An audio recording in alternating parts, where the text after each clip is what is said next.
अस्सलाम class. Chapter number 5 इसकी हम सेकंड वाली एक्सरसाइज कर रहे थे, इंटीग्रेशन बाय सब्स्टिट्यूशन, और उसकी पीडीएफ मैंने आप लोगों के साथ शेयर की थी। कुछ क्वेश्चन जो थे वो क्लास में ही कर लिए थे, मतलब मीटिंग के ड्यूरेशन में ही।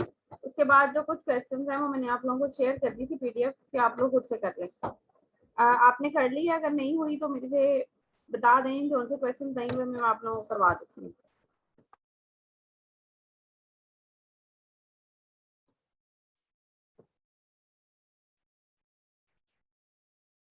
क्वेश्चन नंबर 1 के जो पार्ट थे वो ऑलमोस्ट तकरीबन सारे ही हो गए थे। कुछ जो मैंने बीच में स्किप किए थे वो मैंने बता दिए थे किसमें नहीं होंगे। क्वेश्चन नंबर 2 से क्वेश्चन नंबर 8 तक बाकी जो पार्ट थे वो मैंने आप लोगों के साथ शेयर किए थे। आप मुझे बताएं कि आप लोगों ने करनी है या नहीं किए।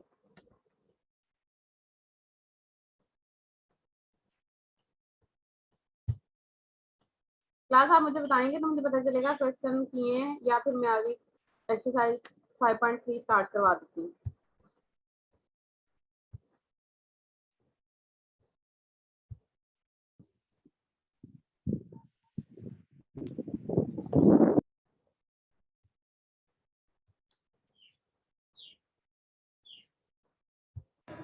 मैम ये 8 क्वेश्चन रिपीट कर दें। क्वेश्चन नंबर 8 ठीक है मैं कर देती हूँ, उसके अलावा बाकी हो गए।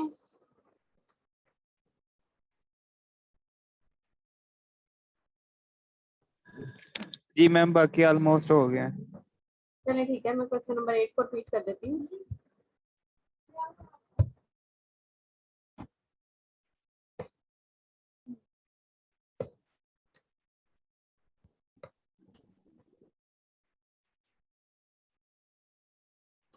ये बाय सब्स्टिट्यूशन के मेथड के साथ क्वेश्चन है। इसमें क्वेश्चन नंबर 8 में शो करना है हमने, show that left hand side is equal to right hand side. अब जब left hand side is equal to right hand side बोला जाता है शो करने के लिए, तो फिर 100% होता है कि श्योर कि हमने यही चीज शो करनी है। अदरवाइज बाय सब्स्टिट्यूशन के मेथड के अकॉर्डिंगली क्वेश्चंस के जो आंसर्स हैं वो थोड़े डिफरेंट भी हो सकते हैं। लाइक अगर आप लोगों को, मैं पहले क्वेश्चन करवाने से पहले इसका मेथड बता देती हूँ कि हम लोग इसको किस वे के अंदर सॉल्व कर सकते हैं। राइट, अगर आप लोगों को लेफ्ट हैंड साइड दी हुई है बट राइट हैंड साइड नहीं दी कि आपने कुछ भी शो नहीं करना, तो आप इसका आंसर जो है वो यहाँ तक भी दे सकते हैं जो मैंने यहाँ पर मेंशन किया है, log second theta plus tan theta. But इसके अंदर जो चीज है मेन, थीटा की वैल्यू हमने खुद से चूज नहीं की हुई, हमने अपनी सब्स्टिट्यूशन के अकॉर्डिंगली थीटा को वहाँ पे एज ए एंगल चूज किया हुआ है। इसलिए हमने अपना क्वेश्चन गिवन वेरिएबल में ही देना है जो कि एक्स था। तो डायरेक्टली मैंने वहां से जो मेंशन की हुई है वैल्यूज वो ये मेंशन की है। कैसे किए हैं ये मैं इस बता देती हूँ कैसे सॉल्व करते हुए। आप इसका आंसर यहाँ तक दे सकते हैं जो मैंने यहाँ पे हाईलाइट किया, बट हमें उसने कहा हुआ है कि हमने राइट हैंड साइड शो करनी है, तो जो चीज शो करनी होती है अकॉर्डिंग टू गिवन कंडीशन ही हमने उसको सॉल्व करना होता है, हमने वही इसका आंसर देना है। यहाँ पे सबसे पहले मैंने इसकी लेफ्ट हैंड साइड ली है। इसमें ये जो राइट हैंड साइड पे लाइन लगा के वैल्यूज को डिफाइन किया है, ये मैं अभी एक्सप्लेन नहीं करूंगी, लास्ट पे जहाँ पे ये यूज होंगी वहां पे इसको एक्सप्लेन करूंगी। हमारे पास बाय सब्स्टिट्यूशन के मेथड के अकॉर्डिंगली जो मेथड्स डिफाइन किए हुए थे टेबल के अंदर 5.2 एक्सरसाइज से पहले सब्स्टिट्यूशन के लिए, उसमें 1 माइनस यानी कि ए स्क्वायर माइनस एक्स स्क्वायर के लिए साइन थीटा था। उसके अलावा आप कॉस हाइपरबोलिक थीटा भी यूज कर सकते हैं। X square minus a square के लिए हमारे पास जो सब्स्टिट्यूशन थी वो ए सेकंड थीटा थी। एक्स स्क्वायर प्लस ए स्क्वायर के लिए tan थीटा की सब्स्टिट्यूशन थी। ये 3 मेजर सब्स्टिट्यूशंस हैं जो क्वेश्चन के अंदर यूज होती हैं। वहां पे इसकी ऑपोजिट सब्स्टिट्यूशंस भी हाइपरबोलिक फॉर्म में भी डिफाइन की हुई हैं। उसके अलावा x माइनस ए एक्स प्लस ए हो तो क्या सब्स्टिट्यूट करना, हमने उसको t के इक्वल लेट कर लेना है। Secondly square root of x plus a है तो हम इसको फिर t के अकॉर्डिंगली लेट करके सॉल्व कर सकते हैं। वहां पे 5 सब्स्टिट्यूशन डिफाइन है जो मैं आप लोगों को दोबारा से फिर बता देती हूँ कि कौन से पेज के ऊपर ये डिफाइन है। एक्सरसाइज नंबर 5.2 से ऊपर ही ये बिल्कुल डिफाइन की हुई है। ये देखें, इसमें जो मेजर 3 सब्स्टिट्यूशंस हैं जो आगे जाके यूज होती हैं वो ये 3 सब्स्टिट्यूशंस है। A square minus x square जो मैंने अभी बताया आपको, ए साइन थीटा, या आप उसकी जगह ए कॉस थीटा ले सकते हो। Secondly x square minus a square, अब जो मेरे पास क्वेश्चन है उसके अकॉर्डिंगली मैंने ये सब्स्टिट्यूट किया। आप गिवन क्वेश्चन के accordingly x is equal to a cos hyperbolic theta भी सब्स्टिट्यूट कर सकते थे। और सेकेंडली के बाद जो थर्ड वाला वैल्यू है a square plus x square, square root के साथ हो या विदाउट स्क्वायर रूट हो, इन दोनों कंडीशंस के अंदर आप सब्स्टिट्यूशन कर सकते हैं a x is equal to a tan theta और x is equal to a sine hyperbolic theta के साथ। अभी जो मेरे पास है वो x square minus a square की है, तो उसके अकॉर्डिंगली मैंने x is equal to a secant theta यहाँ पे यूज किया है। अपना जो गिवन वेरिएबल है एक्स, उसको मैंने टोटली थीटा के अकॉर्डिंगली कन्वर्ट करना है, क्योंकि मैंने अब थीटा का वेरिएबल यहाँ पे लेट किया है। डेरिवेटिव लूंगी, डिफरेंशिएट करूंगी on both sides. Left side पे एक्स का डेरिवेटिव dx और राइट साइड पे एक कांस्टेंट है सेकंड थीटा का जो डेरिवेटिव होता है सेकंड थीटा tan थीटा होता है, और साथ में थीटा का एंगल जो है वो d थीटा आ जाएगा। अब मैंने इसको यहाँ पर सब्स्टिट्यूट किया है, dx की जगह पे सब्स्टिट्यूशन आ जाएगी a second theta tan theta d theta over x square की जगह पे मैंने लेट किया है a सेकंड थीटा, तो ये बन जाएगा स्क्वायर है तो a square secant square theta और minus a square as it is आ जाएगा। फर्दर नेक्स्ट स्टेप में ए स्क्वायर जब डिनोमिनेटर में से कॉमन लेंगे, यहाँ से मैंने ये देखें ए स्क्वायर जब कॉमन लिया है डिनोमिनेटर वाली वैल्यू से, तो स्क्वायर रूट से बाहर आके ये क्या बन जाएगा ए। नोमिनेटर डिनोमिनेटर दोनों के अंदर ए है, दोनों जो है यहाँ पर कैंसिल हो जाएंगे और आपका फंक्शन जो है वो सिंपल रह जाएगा second theta tan theta d theta over square root of second square theta minus 1। Second square theta minus 1 equal होता है tan थीटा के, वो यहाँ पे मैंने सब्स्टिट्यूट किया है और जिस फॉर्मूले से मैंने इसको कैलकुलेट किया वो भी मैंने साथ में इसको मेंशन कर दिया। अब tan स्क्वायर थीटा है और स्क्वायर रूट भी है, स्क्वायर और स्क्वायर रूट कैंसिल हो जाएंगे और ये रह जाएगा सिर्फ tan theta. tan theta denominator nominator दोनों में है, तो दोनों में से कैंसिल हो जाएगा और पीछे सिर्फ आपके पास फंक्शन रह जाएगा सेकंड थीटा।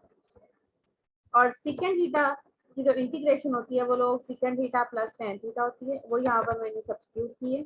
अब हमारा क्वेश्चन जो है यहाँ तक इंटीग्रेशन को सिंप्लीफाई कर चुका है, इंटीग्रेशन सॉल्व हो चुकी है।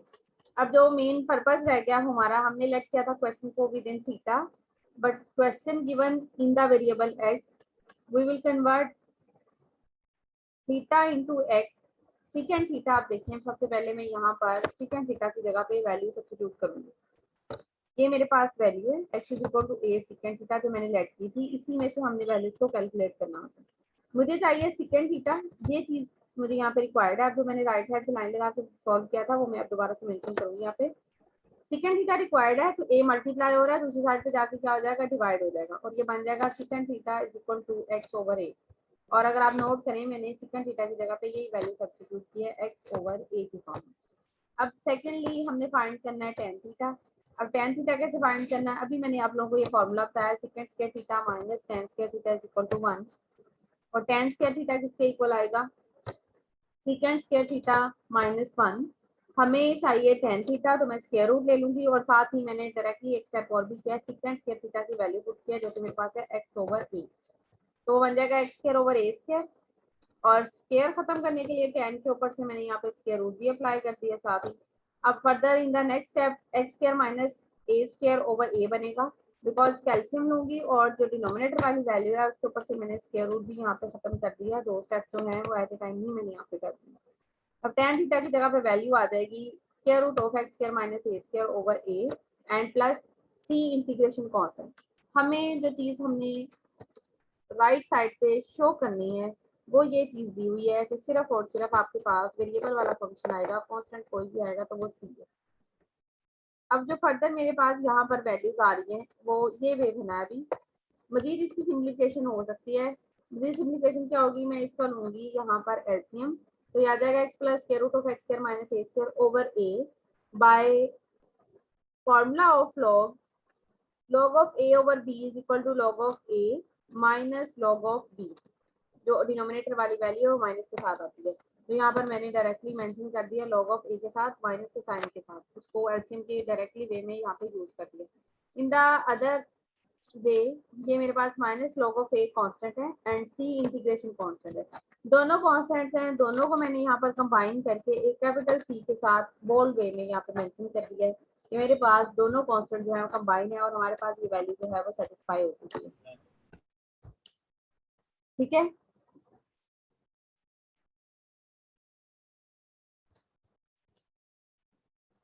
एक्सरसाइज आपकी कंप्लीट हो गई है। क्लास ज्यादातर जो फोकस है अपना फॉर्मूलाज के ऊपर और जो शॉर्ट क्वेश्चंस हैं उनके ऊपर रखें, और जो लॉन्ग क्वेश्चंस हैं उनमें जो ट्रिक्स यूज हो रही हैं, जैसे क्या चीज सब्स्टिट्यूट हो सकती है इस क्वेश्चन के अंदर, लाइक आपको इस वे में क्वेश्चन आ जाए कि आपके पास ये क्वेश्चन है, ठीक है, ये क्वेश्चन नंबर 8 से ही मैं इसको एक्सप्लेन कर रही हूँ। ये इस तरह के एमसीक्यूज आ सकते हैं, इसलिए मैं साथ ही एक्सप्लेन कर रही हूँ कि आपके पास लेफ्ट हैंड साइड है, ये फंक्शन है, इसको ये राइट साइड में प्रूव करने के लिए आप इसके अंदर क्या सब्स्टिट्यूशन करोगे। तो आपके पास सब्स्टिट्यूशन आप लोगों को पता होना चाहिए, x square minus a square के लिए हम क्या सब्स्टिट्यूट कर सकते हैं, x is equal to a secant theta, और secondly x is equal to a cos theta. दोनों में से कुछ भी आप सब्स्टिट्यूट कर सकते हो। यहाँ पे एमसीक्यू के जो ऑप्शंस होंगे उसमें x is equal to a second theta भी हो सकता है, x is equal to a cos theta भी हो सकता है, तो आप hyperbolic sorry cos hyperbolic theta भी हो सकता है। दोनों की सब्स्टिट्यूशन आपने चेक करते हुए जो भी ऑप्शन करेक्ट होगा वो यहाँ पे टिक कर देना है, क्योंकि दो ऑप्शन तो करेक्ट नहीं होंगे, इन केस अगर होंगे भी तो उसमें से एक जो है वो आप लोगों ने दोनों में से जो भी करेंगे वो करेक्ट ऑप्शन के तौर पे ही यूज होगा। जबरान अली, जबरान आपने अभी क्लास ज्वाइन किया, वालेकुम अस्सलाम। जबरान की क्वेश्चन पूछना चाह रहे हैं एक्सरसाइज 5.2 में से। अब नेक्स्ट है एक्सरसाइज 5.3। मैम जी ये जो है ना सवाल आपने सोल्व किए 5.2 के, तो ये इधर सेंड कर देना। मैंने किए थे ग्रुप में सेंड। नहीं ये मैम नहीं आया, वो 5.1 के आए थे।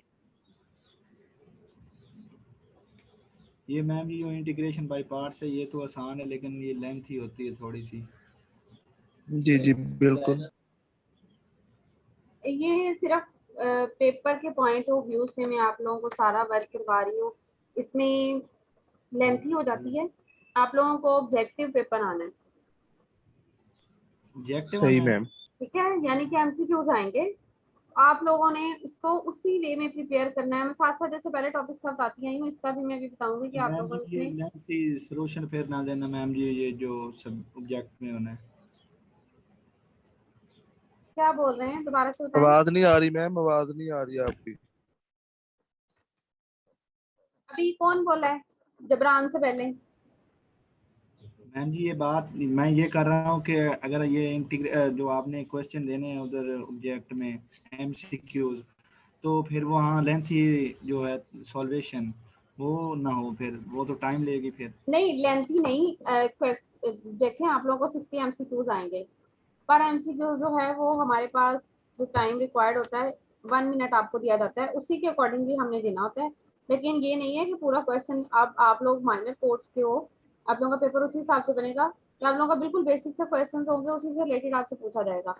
कुछ जैसे मैंने आप लोगों का मीट का पेपर बनाया था, मैंने आप लोगों को काफी टाइम दिया था, ऐसा पेपर नहीं होगा। वहाँ पे मैंने सॉल्व करने वाले भी दिए थे, मुझे भी पता है, मैंने अपनी टाइम की रिक्वायरमेंट के अकॉर्डिंगली आप लोगों को वो पेपर दिया था। बट जो हमें अब टाइम रिक्वायर्ड है फाइनल के लिए, वो यही कहा जाता है कि एक एमसीक्यू के सिर्फ 1 मिनट है। बट 1 मिनट गुजरते पता नहीं चलता, कितने लेंथी क्वेश्चन नहीं होंगे जैसे मिड में थे, बिल्कुल सिंपल होंगे। जैसे मैंने भी आपको बताया कि सब्स्टिट्यूशन पूछी जा सकती है कि सब्स्टिट्यूशन के अकॉर्डिंगली कैसे कैसे सॉल्व हो सकता है। सॉल्व नहीं करना, सिर्फ सब्स्टिट्यूशन बतानी है। इंटीग्रेशन वाले जो चैप्टर इसके अंदर से ज्यादातर एमसीक्यूज आते हैं, वो मेजॉरिटी टीचर्स जो है वो फार्मूलाज ही देते हैं, ठीक है। यहाँ पर मैं भी ज्यादातर फार्मूलाज पे फोकस करती हूँ, और जो शॉर्ट क्वेश्चंस हैं उनको सॉल्व नहीं करना बिल्कुल भी, उनके सिर्फ मेथड्स पूछे जाएंगे। अगर सॉल्व करने वाले हुए भी तो जैसे एक्सरसाइज नंबर 5.1 में जो बिल्कुल शॉर्ट क्वेश्चन है 1-2 लाइन के, यानी कि 1 या 2 स्टेप्स के अंदर, लाइन भी नहीं कहीं बल्कि 1 या 2 स्टेप्स के अंदर सॉल्व होते हैं, वो सिर्फ पूछे जा सकते हैं और कुछ नहीं पूछा जा सकता। इनको करवाने का सिर्फ मेथड यही है। अब इंटीग्रेशन बाय पार्ट्स है, इसकी मैं आप लोगों को पहले बताती हूँ एक्सरसाइज से कंपेयर करके कि इसके अंदर कौन से आ सकते हैं, बाद में फॉर्मूला वगैरह मैं इसके करवाती हूँ, ठीक है। एक्सरसाइज है सबसे पहले 5.3 इंटीग्रेशन बाय पार्ट्स। अब देखें ये क्वेश्चन है, इसको एमसीक्यू की फॉर्म में ये क्वेश्चन आ सकते हैं, इसमें से एक फंक्शन दूसरे फंक्शन से कैंसिल हो जाएगा, और इंटीग्रेशन बाय पार्ट्स में एक चीज ये भी पूछी जाती है कि आप फंक्शन को कैसे सॉल्व कर सकते हो, यानी कि फर्स्ट फंक्शन किसे लेंगे और सेकंड फंक्शन किसे लेंगे। जैसे आपके पास ये मेरे पास है क्वेश्चन नंबर 1 का थर्ड पार्ट है, इसमें एज ए फर्स्ट फंक्शन क्या यूज करेंगे और एज ए सेकंड फंक्शन क्या यूज करेंगे, या आप इसको इंटीग्रेशन बाय पार्ट्स में करना चाह रहे हैं तो आप इसके दो पार्ट्स कैसे बनाएंगे। एक पार्ट इसका ये बनेगा e की पावर x और एक पार्ट इसका बनेगा x, क्योंकि इंटीग्रेशन बाय पार्ट्स में दो फंक्शंस की प्रोडक्ट को लेके जब आप उसको सोल्व करोगे तो आपने इस वे में इसको सोल्व करना है कि एक फंक्शन जो है वो स्किप हो जाए। अब नेक्स्ट वाला जो है ये नंबर 7, बाकी तो ये बिल्कुल वही है जैसे ऊपर है कि दोनों को ऐड मल्टीप्लाई करके दो एडिशन में बनेगी उसको सॉल्व होगा। नंबर 6 वाला पार्ट है, ये अगर एमसीक्यूज में आएगा तो आपसे ये पूछा जा सकता है, इसको सॉल्व करने का नहीं बोला जाए क्योंकि ये थोड़ा लेंथी हो जाता है। लेंथी मतलब 3 या 4 लाइंस के अकॉर्डिंगली क्वेश्चन सॉल्व लाजमी हो जाता है। x tan square x dx, आपसे ये ऑप्शन पूछा जा सकता है कि आप इसमें एज ए फर्स्ट फंक्शन किसे यूज करेंगे।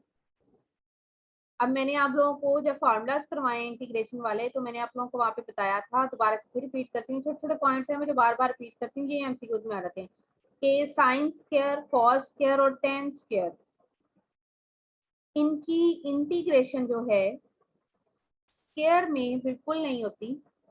इसके जो मल्टीपल फंक्शंस हैं यानी कि सीकेंट स्क्वायर, कोसिकेंट स्क्वायर, इसके अंदर कन्वर्टिंग फॉर्म में फिर इसकी इंटीग्रेशन पॉसिबल है, अदरवाइज इसकी स्क्वायर की फॉर्म में जो सिंपल ट्रिग्नोमेट्रिक फंक्शंस आप कह लें कि उनकी स्क्वायर फॉर्म में इंटीग्रेशन पॉसिबल नहीं है। सीकेंट स्क्वायर का फॉर्मूला था, सीकेंट स्क्वायर किसके इक्वल आता था, tan x के, सीकेंट स्क्वायर की इंटीग्रेशन।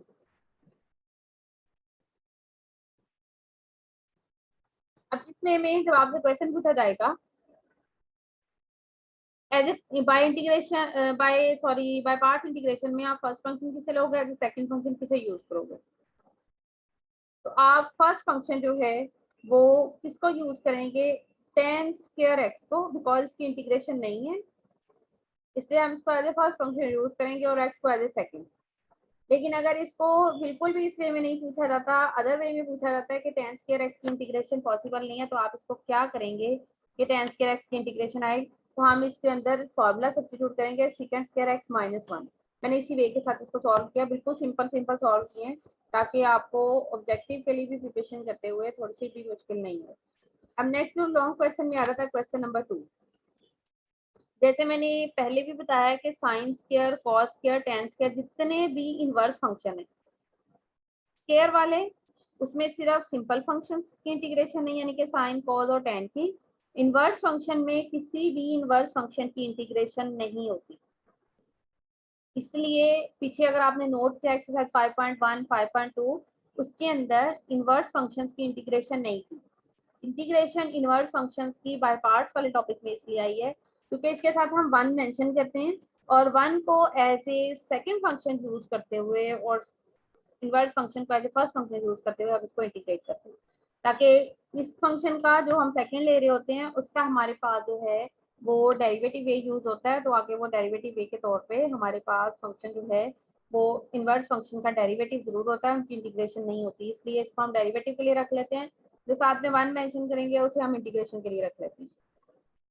इसे नेक्स्ट पे एक्स स्क्वायर साइन एक्स बिल्कुल सिंपल है, ये कॉस वाले भी सिंपल है और यहाँ पे ये लॉग वाली। अब जैसे मैंने अभी इनवर्स का बताया है, लॉग फंक्शंस की भी इंटीग्रेशन पॉसिबल नहीं होती। अब आपसे एमसीक्यू ये पूछा जा सकता है कि कौन से फंक्शंस की इंटीग्रेशन जो है वो पॉसिबल नहीं है। सिंपल ट्रिग्नोमेट्रिक फंक्शंस की यानी कि साइन, कॉस और tan की स्क्वायर के साथ इंटीग्रेशन पॉसिबल नहीं है, और जितने भी इनवर्स फंक्शन है sine inverse, cos, tan, cosecant, secant, cot, इनकी इनवर्स के साथ इंटीग्रेशन पॉसिबल नहीं है। और थर्डली लॉग वाले जो फंक्शन है अगर वो सिंपल फंक्शन लॉग के साथ दिया गया है उसके साथ कोई भी फंक्शन नहीं है तो लॉग वाले फंक्शंस की भी इंटीग्रेशन पॉसिबल नहीं है क्योंकि सिर्फ इनके डेरिवेटिव्स आते हैं। अगर आपने पीछे नोट किया एक्सरसाइज 1 और 2 के अंदर डेरिवेटिव डिनोमिनेटर वाले फंक्शन का नोमिनेटर में बन रहा है तो उसे लॉग में कन्वर्ट किया हुआ है, बट ऐसा कोई फंक्शन नहीं था कि लॉग वाला फंक्शन है उसको इंटीग्रेशन के अंदर यूज किया। इंटीग्रेशन करनी है इनकी तो एज इट इज ही करनी है, जैसे इनवर्स वाले की मैंने बताई है कि इसके साथ वन लेते हुए इंटीग्रेशन करनी है। इन केस अगर इसके साथ कोई और फंक्शन नहीं है तब आपने वन यूज करना है, ठीक है। अब इंटीग्रेशन बाय पार्ट पे पीछे अपनी एक्सरसाइज का जो आर्टिकल है उसके ऊपर मूव कर रही हूँ, उससे रिलेटेड एग्जांपल्स फार्मूलाज हैं और बुक मैंने इसलिए रिकमेंड की थी, अगर आपने बुक को एक दफ़ा स्टडी किया तो इसके अंदर फार्मूलाज को बिल्कुल सिंपली वे में यहाँ पे डिफाइन किया हुआ है। जो एक्सरसाइज 5.2 का 1 और 2 क्वेश्चन है वो सेम इसी वे में है, बट मैंने उसको ब्रीफली दोबारा से ओपन करके कि ये इस वे में क्यों लिखा जाता है, मैंने उसको दोबारा से ओपन करके फिर क्वेश्चन को सॉल्व किया हुआ है बाय पार्ट्स के मेथड के साथ।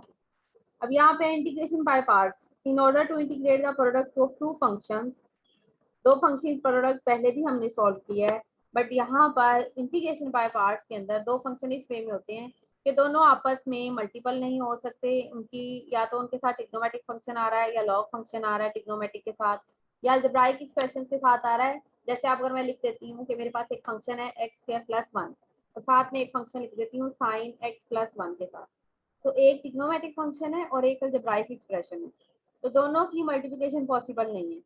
इसमें में आपने क्या करना है कि हमने इंटीग्रेशन बाय पार्ट्स को यहाँ पर यूज करना है और फिर हमने जो क्वेश्चन हैं यहाँ पर सॉल्व करने हैं। अब इंटीग्रेशन बाय पार्ट्स वाला जो मेथड है वो यहाँ पे डिफाइन किया हुआ है, we shall use the method of integration by parts. In this method one of the given function is considered to be first function and the other function is considered to be the second function. The method is illustrated in the following. अब given method जो है कहता है यहाँ पे दिया हुआ है, एक फंक्शन को हम फर्स्ट फंक्शन यूज करते हैं, एक हम सेकंड फंक्शन यूज करेंगे। If f of x and g of x are two functions, ये दो फंक्शंस हैं, then using product them we have दो डिफरेंट फंक्शंस हैं और उनकी प्रोडक्ट आ रही है हमारे पास, तो हमने बाय प्रोडक्ट वे इसकी इंटीग्रेशन किस वे में करनी है वो यहाँ पर डिफाइन की हुई है एज ए इंटीग्रल फॉर्म के अंदर। यहाँ पे जब दो फंक्शंस की डेरिवेटिव लिया हुआ है, पहले उसने उसको डेरिवेटिव वे में यूज किया हुआ है कि आपके पास एक फंक्शन f of x है और एक function integration of g of x है, तो डेरिवेटिव लेते वक्त हम क्या करते हैं, हम फर्स्ट फंक्शन लेते हैं and multiple of second function यहाँ पर यूज करते हैं।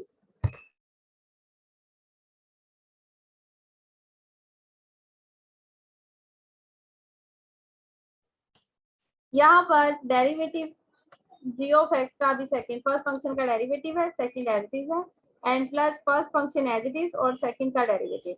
जब सेकंड का डेरिवेटिव लेंगे तो हमारे पास वो किस वे में आएगा कि हमारे पास वो g of x की जो फॉर्म है, डेरिवेटिव लोगे तो इंटीग्रेशन डेरिवेटिव इनवर्स है, दोनों आपस में कैंसिल हो जाएंगे और आपके पास सिंपल ये वे रह जाएगा। अब इसके ऊपर उसने क्या किया है, इंटीग्रेशन दोनों साइड पे अप्लाई किया, सिर्फ उसको फॉर्मूला को प्रूव करने के लिए किया हुआ है, फॉर्मूला प्रूव करने की जरूरत नहीं है, जैसे पहले प्रूव किया वैसे ही उसने किया हुआ, पहले डेरिवेटिव ले लिया लेफ्ट साइड का, फिर राइट लेके उसकी इंटीग्रेशन के ऊपर उसके ऊपर अप्लाई कर दिया, ये मेन फॉर्मूला है।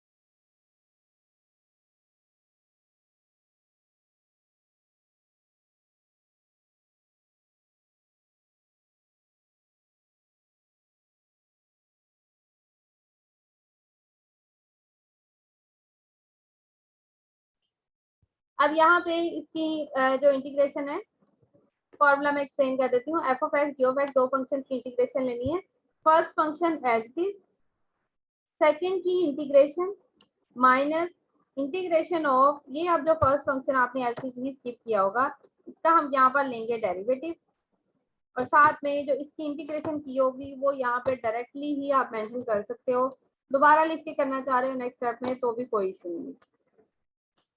This formula is used for integration by parts. In this formula we have considered f of x as a first function and g of x as a second function. इसके साथ important formulas define किए हुए हैं यहाँ पे, इसमें to basic important formulas हैं जो एक्सरसाइज के अंदर यूज हो रहे हैं। इंटेग्रल e की पावर x एक्सपोनेंशियल फंक्शन के साथ अगर आपके पास दो फंक्शन इस वे में आ रहे हैं कि फर्स्ट फंक्शन जो f of x है उसका साथ में एडिशन में डेरिवेटिव दिया हुआ है, मैं इसको एक्सरसाइज के साथ कंपेयर अगर करती हूँ तो आप लोग यहाँ पे नोट कीजिएगा, ये देखें फर्स्ट फंक्शन है e की power x exponential function, cos x का डेरिवेटिव क्या बनता है माइनस साइन x, जो कि यहाँ पे माइनस नहीं दिया हुआ, बट अगर मैं cos पहले साइन पहले और cos बाद में लिखती हूँ तो मेरे पास जो वे बनता है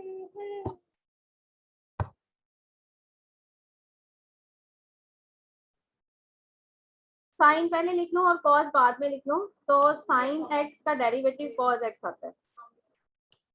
डायरेक्टली इसका आंसर जो है e की power x sin x plus c बनता है, लेकिन मैंने इसको पूरा ओपन करके यहाँ पे सॉल्व किया हुआ है। अगर आप यहाँ पे इसको देखें, डायरेक्ट इसका डेरिवेटिव की फॉर्म जो इंटीग्रेशन बनती है e की power x f of x plus c, मैंने इसको पूरा डिटेल के साथ सॉल्व किया। अब इस टाइप के क्वेश्चन जो हैं वो एमसीक्यूज में अगर आते हैं तो किस वे में आएंगे कि आपके पास इंटेग्रल e की पावर x फंक्शन, और साथ में हमने नोट करना है कि फंक्शन का अगर डेरिवेटिव साथ में दिया हुआ है तो डायरेक्टली ही उसे डायरेक्टली लिखा जा सकता है एक्सपोनेंशियल फंक्शन और साथ में f ऑफ x जो फंक्शन डिफाइन है।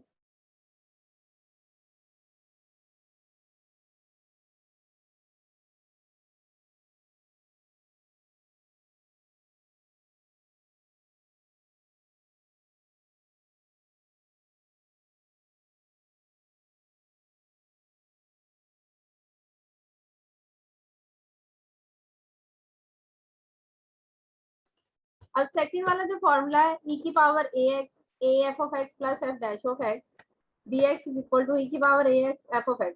अब यहाँ पे ये a f of x exponential function का जो पावर है, एक्सपोनेंशियल फंक्शन का जो a ऊपर दिया हुआ है वो साथ में यहाँ पे आ रहा है, उसके पावर का डेरिवेटिव है और साथ में फंक्शन है और फंक्शन का डेरिवेटिव एडिशन फॉर्म में है, तो भी हम डायरेक्टली लिख सकते हैं e की power ax f of x plus c।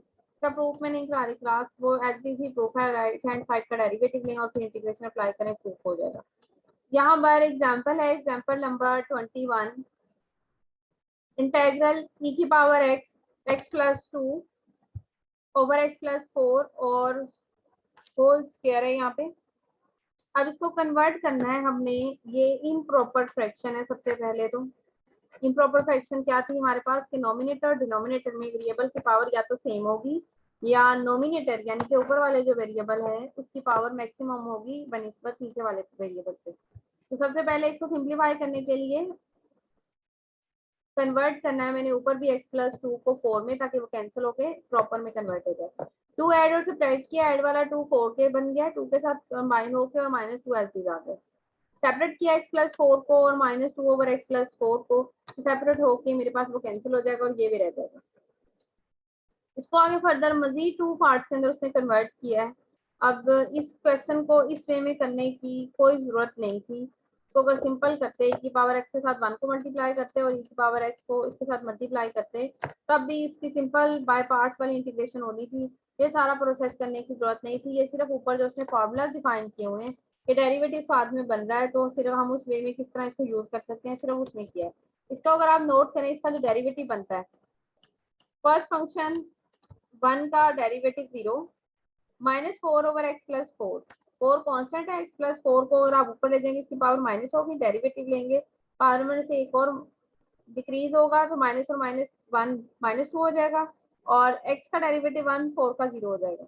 तो वो यही चीज बनेगी minus minus plus 4 over x plus 4 और 2 जो नेगेटिव था वो नीचे जाके पॉजिटिव हो जाएगा। तो यही चीज साथ में बनती है। तो डायरेक्टली आप उसको मेंशन कर दें कि हमारे पास e की पावर x और इसका जो साथ में डेरिवेटिव आ रहा है तो वही वे बन रहा है x ओवर x प्लस 4 की फॉर्म में। लेकिन उसने यहाँ से फिर मजीद उसको डिफिकल्ट क्वेश्चन को किया हुआ है। इतना क्वेश्चन डिफिकल्ट नहीं करें, जैसे मैंने आप लोगों को बताया उसको डायरेक्टली आप लोग सॉल्व कर लें। इतना लेंथी करने की बिल्कुल भी क्वेश्चन को जरूरत नहीं है। यहाँ पर जो वे यूज किया एक्सपोनेंशियल फंक्शन, फिर यहाँ पे फॉर्मूला है जो स्क्वायर वाला ये ओपन किया। ओपन करने के बाद फर्दर तमाम वैल्यूज के साथ e की पावर x को सेपरेट मल्टीप्लाई किया, मल्टीप्लाई करेंगे तो ये फॉर्म बन गई।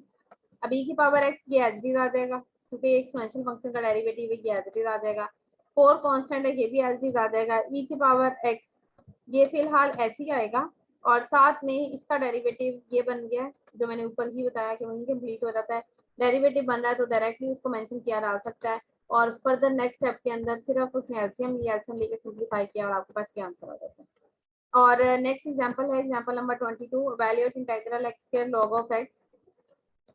log x वाला फंक्शन अगर सिंपल दिया जाता है तो उसकी इंटीग्रेशन नहीं होती, साथ में x स्क्वायर दिया हुआ है। Considering x square as second and log of x as a first, why we will consider x square as a second and log of x as a first function। Reason बतानी है आपने मुझे कि x square को second function, log of x को first function क्यों use किया।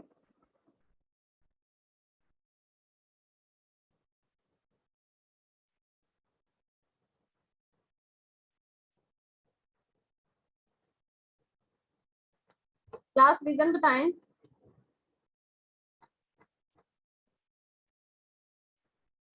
अभी मैंने आप लोगों को बताया था कि log ऑफ x जो है उसकी इंटीग्रेशन नहीं होती, इसलिए log ऑफ x को सेकंड फंक्शन कंसीडर नहीं करना हमने। x स्क्वायर को as a first function consider किया है क्योंकि यहाँ पर हमने इसका लेना है डेरिवेटिव, सॉरी इंटीग्रेशन। तो इंटीग्रेशन फर्स्ट वाला जो फंक्शन है उसी की होगी, सेकंड वाले फंक्शन की इंटीग्रेशन यानी कि log ऑफ x की इंटीग्रेशन नहीं होगी। तो इस वे के अंदर बाय पार्ट्स करते हुए log ऑफ x ये एज इट इज ही लिखा हुआ है और x स्क्वायर ओवर